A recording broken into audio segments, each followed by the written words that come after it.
They watch you eat alone. They see you walk the halls, the streets, the corridors of your own life without a pack surrounding you. And in their eyes you catch it, that flicker, pity mixed with suspicion. Because in a world that worships the herd, the lone wolf isn't seen as strong. You're seen as broken, defective, something to be fixed or avoided. They don't ask if you chose this.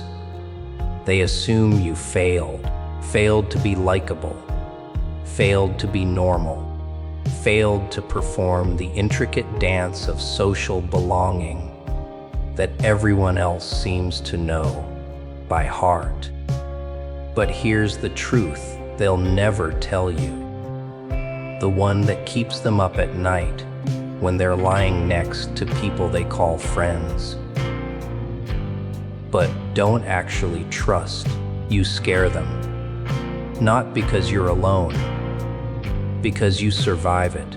You exist outside the structure they've built their entire identity upon. And that makes you dangerous. The psychology of people with no friends isn't a pathology. It's a mirror. And most people can't stand what they see in it. Because when they look at you, they're forced to confront a question they've spent their whole lives running from. What happens when the crowd disappears? Who are you when there's no one watching? No one validating? No one performing with you in this theater of fake connection? You already know the answer. They don't. And that ignorance is the foundation of their fragile peace. You've been told since childhood that friendship is essential, that humans are social creatures, that isolation is a disease. And maybe that's true for them, but you're not them. You never were. While they were learning how to blend in, you were learning how to stand. While they were collecting acquaintances, like trading cards, you were developing a relationship with something far more permanent, yourself. And that's not loneliness, that's sovereignty. But let's not pretend this is easy. Let's not romanticize the weight of walking through life without a safety net of familiar faces. There are nights when the silence feels like a sentencing, when you scroll through screens full of group photos and inside jokes, and you wonder if something inside you is fundamentally wrong. If you missed the day they handed out the manual for being human. The ache is real. The doubt is real. The question that whispers in the dark asking if you're alone because you're unworthy. That's real too. But here's where the psychology shifts. Here's where the weak break and the strong become something else entirely. You have to decide what your solitude means. Is it a punishment or is it a filter? Is it evidence of your failure or proof of your standards? Because the moment you understand that not having friends isn't about being unlikable, it's about being incompatible with mediocrity, everything changes. The story flips. You're not the outcast. You're the one who refused to settle. Think about the people who surround themselves with dozens of so-called friends. Watch them closely, not with envy, with analysis. Notice how they laugh at jokes that aren't funny, how they agree with opinions they don't hold, how they edit themselves down, sandpaper their edges, swallow their truth just to keep the group intact. They call it friendship. But it's a transaction, a constant exchange of personality for presence. They're terrified of being alone because they've never actually met themselves. They've been too busy performing. You didn't get that option. Or maybe you rejected it. Either way, you ended up in a place most people never reach, face to face with your own mind. No distractions, no buffers, no audience to lie to. And you didn't collapse. You're still here. That's not weakness. That's a kind of strength they'll never understand because they'll never be tested by it. The world will try to convince you that you need to change. Therapists will suggest social skills training. Self-help books will promise you the secret to making friends and influencing people. Your family will worry. Strangers will offer advice you didn't ask for. Be more open. Smile more. Join clubs. Put yourself out there. As if the problem is that you haven't tried hard enough. As if you're a broken machine that just needs the right input. But what if you're not broken? What if you're just selective? What if your standards for connection are so high that the shallow pool of surface level relationships most people drown in doesn't even register as water to you? You're not antisocial. You're anti-superficial. And in a world built on fake smiles and hollow conversations, that makes you a threat. Here's what the psychology actually reveals. People without friends often possess a few specific traits that separate them from the herd. High intelligence, deep introspection, a refusal to conform, an allergy to small talk, a need for authenticity that borders on compulsion. You can't fake interest in things that bore you. You can't pretend to care about gossip and status games and the trivial theater that passes for human connection in most circles.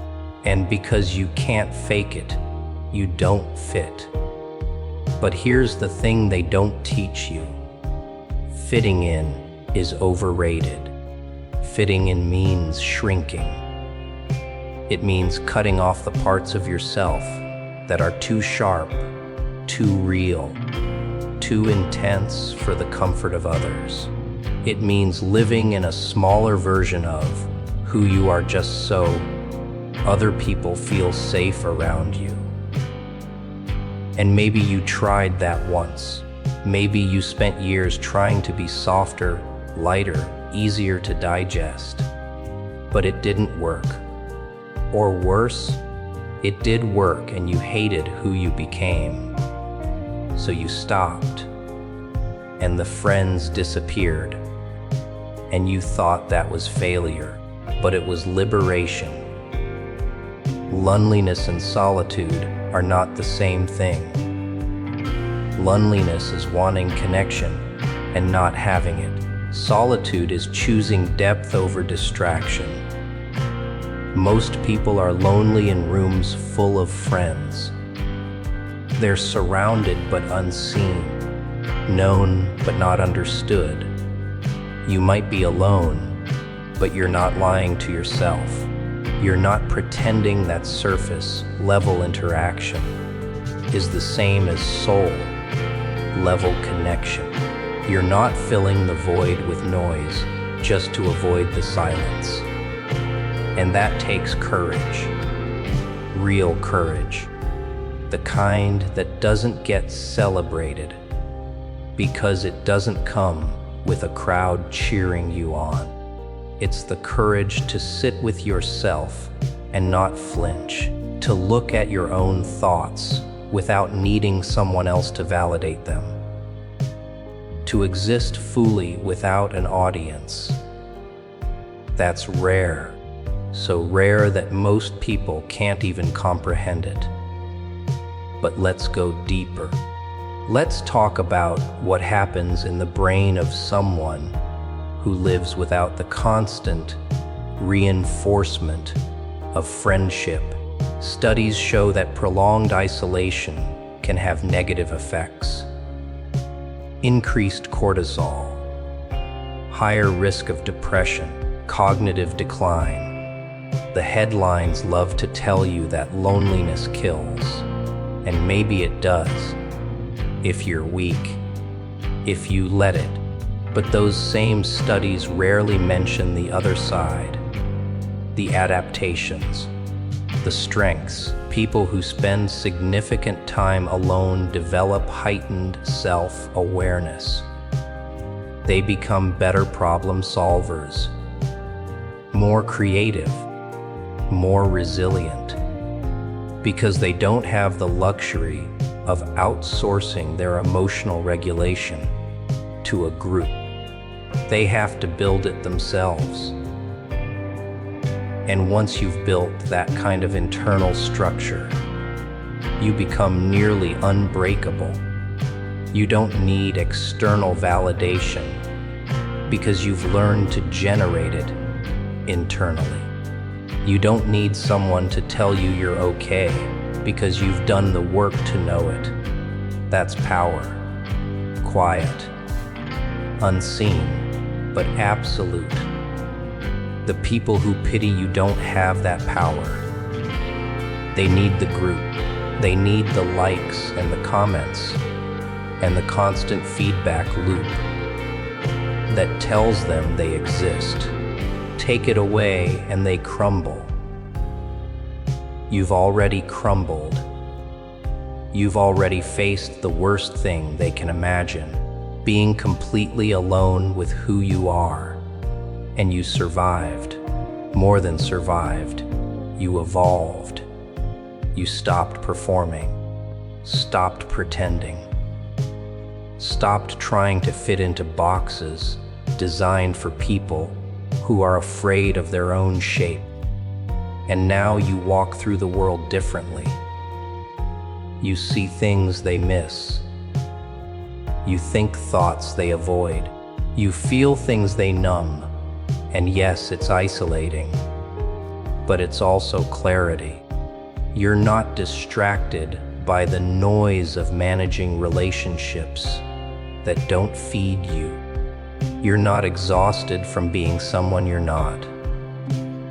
You're free, and freedom always looks like loneliness to people who are still in chains. So when they look at you with that mix of pity and confusion, remember what they're really seeing. They're seeing someone who doesn't need them. Someone who exists outside their system of validation. Someone who proves that the thing they're most afraid of, being alone, is survivable. And that terrifies them. Because if you can do it, what excuse do they have for staying in relationships that drain them? For keeping friends who don't know them? For living in a constant state of performance, just to avoid the silence? You're not the problem. You're the evidence that another way is possible. And they hate you for it. Not because you're broken, because you're free.